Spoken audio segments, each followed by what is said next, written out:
এই বট গাছটা সব থেকে পুরনো, অনেক বছরের বট গাছ। এই যে বন্ধু সেই সংগ্রহশালা চন্দ্রকেতুগড় মিউজিয়াম।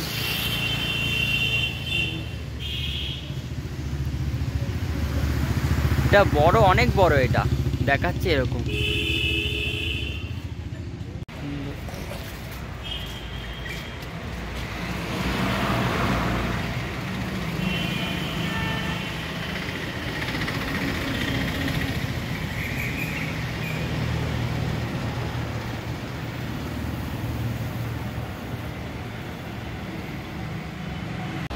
বন্ধুরা, আমি ঠিক চন্দ্রকেতুগড় শালায় আছি, পুরো টাকি রোডের সামনে। তোমরা দেখতে পাচ্ছ এই যে চন্দ্রকেতুগড়। বিনা পয়সা ঢুকতে পারবে, কিন্তু এখানে ভিডিও করা অ্যালাউ নেই, তোমার বাইরে যা খুশি।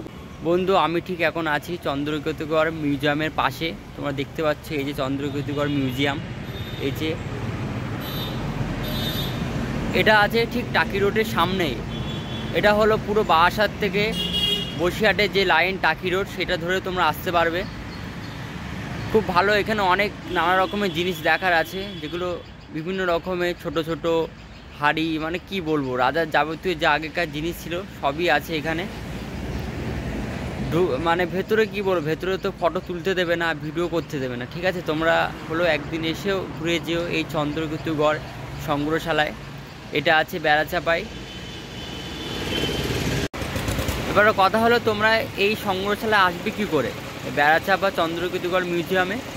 প্রথমত আমি বলে রাখি, তুমি হাসনাবাদে ট্রেন ধরলে তুমি হাড়োয়া স্টেশনে নামবে, ওখান থেকে যে কোনো অটো ধরে আসতে পারবে, বা হাসনাবাদের ট্রেন ধরে ভাসিলা স্টেশনে নামতে পারো। ভাসিলা স্টেশন থেকে ওখানে অনেক ইঞ্জিন ভ্যান থাকে, তুমি ওই ইঞ্জিন ভ্যানকে বলে ওখানে আসতে পারবে। আর যদি তুমি চাও যে বারাসাত থেকে হয়ে আসবো, তাহলে বারাসাত থেকে DN 18-28 ধরলেও হবে। খুব একটা সোজা, পুরো টাকি রোড ধরে সোজা, পুরো টাকি রোডের সামনেই এই মিউজিয়ামটা। তোমরা দেখে যেও অবশ্যই, ঠিক আছে।